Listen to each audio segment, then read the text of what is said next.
चौमेला से पधारे हुए सभी भामाशाह, सभी आगंतुक, सीएलजी के सदस्य, पुलिस मित्र, हमारे आदरणीय एसडीएम साहब, डिप्टी साहब, एसएचओ साहब, हमारी महिला कार्मिक, हमारे पुलिस जवान, अधिकारी, सबसे पहले आपका बहुत बहुत कोटि कोटि धन्यवाद। जो आज का ये अवसर है ये बड़ा विशेष है गंगधार के लिए। वो इसलिए विशेष है कि आज से यहाँ से एक नई शुरुआत हो रही है जो शायद राज्य में एक नई शुरुआत की नींव डालेगी। यहाँ शुरुआत हो रही है महिला विश्राम गृह की। अगर हम झालावाड़ जिले की बात करें तो अभी जो नए जितने भी थानों के प्रशासनिक भवन बन रहे हैं उसमें प्रोविज़न रखा गया है कि महिलाओं के लिए बैरक की व्यवस्था हो, लेकिन अभी भी हर जिले में 2 से 3% जो नए प्रशासनिक भवन है उसमें महिला बैरक की व्यवस्था है, बाकी अन्य में महिला बैरक की व्यवस्था नहीं है। ऐसे में लगभग हमारे 25 के आसपास ऐसे थाने हैं जिसमें महिला बैरक का अभाव था। करीब 16 थानों में हमने उसी जैसे थाने में 12 या 13 रूम है तो उसको उसी में से एक रूम को हमने तैयार किया, उसमें चेंज किया, उसको महिला विश्राम गृह बनाया। और 9 थाने ऐसे थे जहां भामाशाहों के सहयोग से हमने महिला विश्राम गृह शुरू किया। उन 9 थानों में जो पहले थाने का उद्घाटन हो रहा है वो गंगधार थाना है। यानी कि बाकी सारे थानों में जहां हमने महिला विश्राम गृह, हर थानों में एग्जिस्टिंग हमारी जो स्ट्रक्चर थी उसी में एक रूम तैयार किया, वहाँ सब एक जगह एक साथ उद्घाटन हो रहा है। तो हम ये मान के चल सकते हैं कि आज राजस्थान के झालावाड़ जिले में उस परंपरा की नींव डल रही है जहाँ हमारे महिला कार्मिक और पुरुष कार्मिक एक समानता के भाव से, सुरक्षा के भाव से, सहजता के भाव से नौकरी कर सकेंगे, सेवा कर सकेंगे। ये प्रयास क्यों जरूरी है? अगर हम आप थोड़े से सब लोग साइड, ये प्रयास क्यों जरूरी है? देखिए, हम जब बात करते हैं महिला कार्मिकों की तो हम ये पाते हैं कि सुबह 2-3 घंटे काम करके फिर वो नौकरी पर आती हैं, घर में बच्चों की देखभाल करके, बच्चों को स्कूल भेजकर, कई सारी चीजें करके वो उसके बाद ड्यूटी पर आती हैं। और उसके बाद में अगर उन्हें दिन में आधे घंटे का विश्राम करना हो तो थाने में ऐसी जगह का अभाव है जहां वो आधे घंटे भी विश्राम कर पाए। महिला के लिए स्वास्थ्य की समस्याएं, स्वास्थ्य चुनौतियां, गरिमा का विषय, अन्य कई सारे कारण हैं।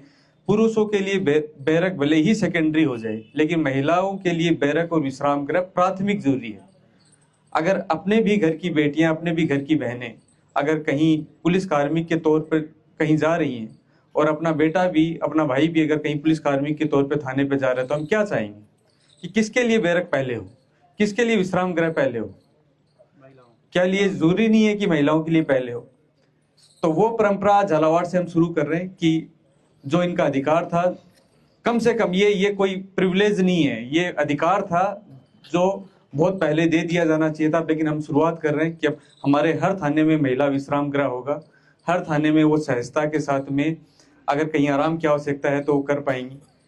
अभी पिछले दिनों कई बार हमें ये हुआ कि कोई लॉ एंड ऑर्डर की व्यवस्था में महिला कार्मिकों को भेजना पड़ा, तो वहां मैंने पाया कि पुरुष जो है उनको फिर भी बैरक मिल जाती है कि महिलाएं उसी जो हमारी पुलिस की बस है उसमें विश्राम कर रही हैं। तो ये हमारे लिए भी सोचने का विषय है कि हम अपनी महिला कार्मिकों को वो सम्मान, वो सहजता, वो गरिमा वो प्रदान करें जिसमें वो बराबरी के अधिकार में अधिकार रखती हैं। किसी भी समाज के बारे में जब हम कहते हैं तो कहते हैं कि जो बराबरी का अधिकार है, जो लैंगिक समानता की हम बात करते हैं, महिलाओं और पुरुषों की समानता की बात करते हैं, ये सिर्फ महिलाओं की समानता से जुड़ा हुआ विषय नहीं है, ये मानव समाज की समानता से जुड़ा हुआ विषय है। और ये कहा जाता है कि किसी भी समाज और राष्ट्र का स्तर कैसा है ये इस बात से डिसाइड होगा कि उस राष्ट्र और समाज में महिलाओं की स्थिति कैसी है। अगर वो बहुत बेहतर नहीं है तो आप मान के चलिए समाज और राष्ट्र की स्थिति भी बहुत बेहतर नहीं है। तो सबसे पहले हमें अपने समाज में महिलाओं की स्थिति बहुत बेहतर करनी होगी। अलग अलग जब हम सामाजिक सभ्यता के विकास में हम आगे बढ़ रहे थे तो कई सारे उसके बाद में जब थ्योरीज आई तो ये पता चला कि विकास उस रुकावट में कहाँ बाधा उत्पन्न हुई। तो कई अवधारणाएं, समाजविदों ने कई अवधारणाएं दी जिसमें जो सामाजिक बाध्यता का सिद्धांत है, जिसको सामान्य भाषा में ये कह सकते हैं हम कि ये माना जाता है कि महिलाओं और पुरुषों के काम बांट दिए गए, जिसको बहुत ही तकनीकी भाषा में बोलते हैं कि जेंडर रोल सोशलाइजेशन थ्योरी, जिसमें काम बांट दिए गए कि महिला घर का काम करेगी और पुरुष जो है वो बाहर का काम करेगा और डिसीजन लेगा। तो ये काम बांट दिए गए और कहीं ना कहीं सांस्कृतिक बाध्यताओं की जो थ्योरीज हैं कि संस्कृति अलाउ नहीं करती कि महिला तो बाहर जाके काम कैसे करेगी, और उन सब बंधनों ने घरों तक सीमित रखा महिलाओं को। और जब ये परंपराएं टूटी और जब महिलाओं को समानता के अधिकार की बात हुई तो कार्यस्थल पे उनका प्रवेश शुरू हुआ। और जब कार्यस्थल पे प्रवेश शुरू हुआ तो उन्हीं अधिकारों की मांग हुई कि कम से कम समानता का व्यवहार उन कार्यस्थलों पर दिया जाए। जब हम कार्यस्थल पे महिलाओं की सुरक्षा की बात करते हैं तो सुरक्षा में सबसे पहले सुरक्षा का जो अधिकार है वो ये है कि उनके साथी कार्मिक की तुलना में उनके अधिकार कितने सुरक्षित हैं, वो कितनी सहज हैं। तो महिला विश्राम गृह जो है हम शुरुआत कर रहे हैं, ये वही समानता और सहजता, सुरक्षा, गरिमा के अधिकार की बराबरी की बात करता है। तो ये गंधार कस्बे से आज पूरे राजस्थान में झालावाड़ पुलिस ये शुरुआत कर रही है। आप सभी का कोटि कोटि धन्यवाद। जो मन से अभी बात कही गई थी कि बहुत सारी चीजों पर हमें सरकार से निर्भरता नहीं रखनी चाहिए और कहीं कहीं भामाशाह जब योगदान देते हैं तो वो संगठन मजबूत होते हैं, तो मैं उस बात में थोड़ा सा आपत्ति ये दर्ज करूंगा कि सरकार मजबूत है, सरकार में बजट के तमाम प्रावधान है, लेकिन भामाशाह क्यों जरूरी है? जब हम अपने हिस्से की पूंजी उन संस्थाओं में देते हैं तो हम अधिकार रखते हैं अपनी बात कहने का। आज अगर मैंने किसी थाने पर किसी बात में मैंने मेरी कमाई हुई गाड़ी कमाई दी है तो मैं बात कहने का अधिकार रखता हूं और वो सुना जाएगा। उस संस्था के निर्माण में अगर मेरी पूंजी लगी है तो मुझे सारे अधिकार रहेंगे, मुझ में वो हिम्मत रहेगी। तो भामाशाहों का उन संस्थाओं से जुड़ा रहना इसलिए जरूरी है कि वो संस्था हम सब की है। जब उस संस्था की दीवारें खड़ी होती है, उस संस्था में भवनों का निर्माण होता है, तो हमारा हिस्सा बुलंद रहे। और हम अगर हमें लगता है कि हम इतने समर्थ हैं कि अपने हिस्से का कुछ दे सकते हैं तो वो जरूर दिया जाना चाहिए। दंगल मूवी का वो एक सीन है महावीर फोगाट का जिसमें वो ये कहता है कि बहुत उसने कल्पना की कि अगर लड़का होगा, अगर छोरा होगा, देसी भाषा में बोलते हैं हरियाणा में, तो शायद वो गोल्ड मेडल लेके आएगा, पहलवानी करेगा। लेकिन उसका कहना था कि कहीं मुझसे चूक हो गई, क्योंकि जो गोल्ड है वो तो ये देखता नहीं कि लड़का लेके आया कि लड़की लेके आया, गोल्ड पे तो अधिकार सबका है। तो जब उसको समाज ताना देता है तब वो कहता है कि हमारी छोरी जो है वो छोरों से कम थोड़ी है। तो ये जब हम देखते हैं, मुझे लगता है कि कहीं ना कहीं कार्यस्थल पर जब हम शिकायतें करते हैं कि वो क्यों बराबर नहीं कर पाती, महिलाएं काम बराबर नहीं कर पाती, तो उसकी कई सारी चुनौतियां हमारे भीतर ही बैठी हैं, कई सारी दिक्कतें हमने ही पैदा कर रखी हैं। ये ठीक हम ऐसा मान सकते हैं कि एक 2 किलोमीटर की दौड़ है जिसको सबको 10 मिनट में कंप्लीट करना है, और 5 लोगों को ये कहा गया है कि आपको चढ़ाई में दौड़ना है, 5 लोगों को ये कहा गया आपको समतल में दौड़ना है, और 5 लोगों को ये कहा गया कि आपको ढलान में दौड़ना है। और हमने उसके बाद में ये देखा कि सबसे पहले जो आया उसको विजेता घोषित कर दिया। हमने देखा ही नहीं किसने चढ़ाई में अपनी दौड़ पूरी की। तो महिलाएं जो हैं वो उस चढ़ाई में उस दौड़ को दौड़ रही हैं, और हम अंतिम समय में कौन पहले आया उससे सफलता का पैमाना माप रहे हैं, जो मुझे लगता है गलत है।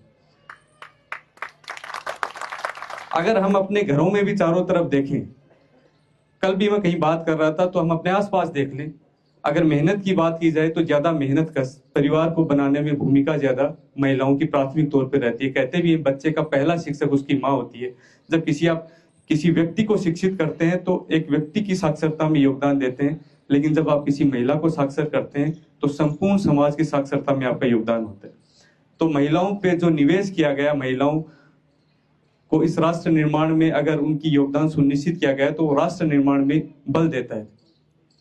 कुछ किस्से मैं आपको बताऊंगा मेरी पुलिसिंग के दौरान जो मैंने पाया, और मैंने पाया कि कहीं भी किसी भी सूरत में कम नहीं आंक सकते। मैं एक किस्सा है प्रतापगढ़ का, वहां एक ऋतुराज कांस्टेबल थी। जब साइबर की सबसे बड़ी सेल हमने जब मैं पहला मेरा पुलिस अधीक्षक का कार्यकाल शुरू हुआ तो जो साइबर सेल तैयार की गई वहां सबसे ज्यादा पैसे रिफंड कराए, उसमें ऋतुराज भी शामिल थी। उसके बाद मैं जब जयपुर में डीसीपी वेस्ट मैंने ज्वाइन किया तो जाते ही कोई 9-10 दिन बाद एक लूट हुई पीएनबी बैंक में, जिसमें 2 हथियारबंदों ने लूट कारित करने की कोशिश की।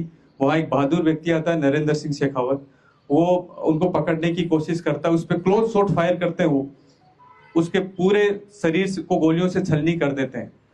वो उनसे भागने की छुड़ाने की कोशिश करता है तो हमारी महिला कांस्टेबल उसी बैंक के बाहर खड़ी थी। उसने उन बदमाशों को रस्सी से बांध दिया, वहां एक कोई पेड़ या कोई खंबा था उससे। कितनी विरेला एग्जाम्पल है ये बहादुरी का। उसके बाद हमने गैलेंट्री के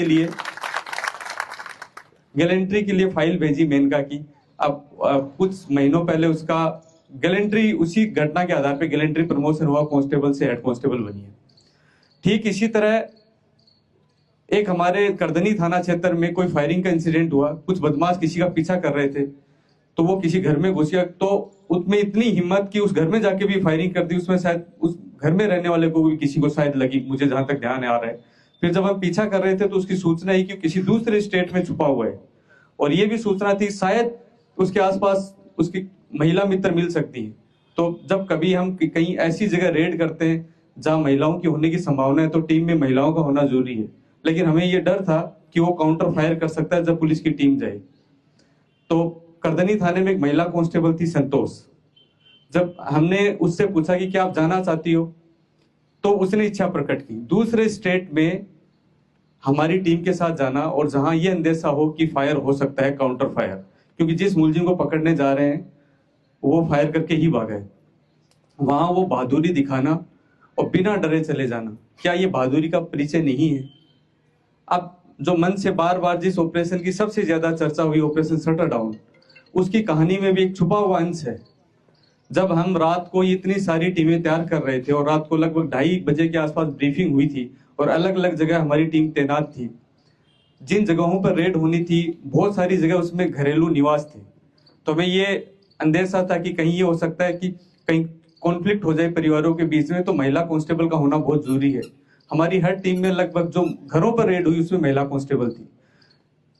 उन महिला कांस्टेबल को भी जिनको टीम में शामिल किया गया, उनको रात को लगभग हमने 9-10 बजे के आसपास बताया कि सुबह 2:30 बजे आपको वहां पहुंचना है।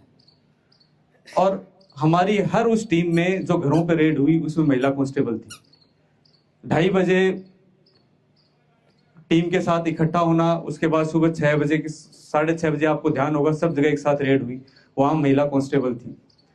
तो मैंने ये पाया है कि जो शारीरिक साहस है, मन का साहस है, वो किसी जेंडर का मोहताज नहीं है। वो अवसर की बात है कि अगर आपने अवसर दिया तो उसी मजबूती से उस अवसर का उपयोग किया गया और अपनी मजबूती साबित की गई। अंत में एक छोटी सी कविता है, उससे मैं अपना अंतिम संदेश देना चाहूंगा। वो महिला शक्ति, मातृ शक्ति के बारे में है कि वो चांद सी सौम्य सही, वो चांद सी सौम्य सही, वो सूरज सी धधकती भी है, गुप अंधेरों में वो उजियारे सी चमकती भी है। जंग खा चुकी समाज की बेड़ियां भी अब तो, जंग खा चुकी समाज की बेड़ियां भी अब तो वो स्वतंत्र पंछी बन उड़ती है। कभी घूंघट की ओट में बैठी स्त्री थी वो, कभी घूंघट की ओट में बैठी स्त्री थी वो, अब खुले आसमान में विमान में गगन चूमती है वो।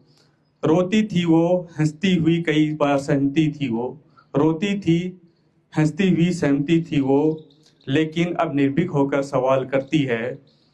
फपकती थी वो सिसकती थी वो, फपकती थी वो सिसकती थी वो, लेकिन अब हर अन्याय पर इनकलाब करती है वो, पर अब हर अन्याय पर इनकलाब करती है वो। जय हिंद, जय भारत। हम अपने अतीत पर नजर डालें तो आदिकाल से ही महिलाओं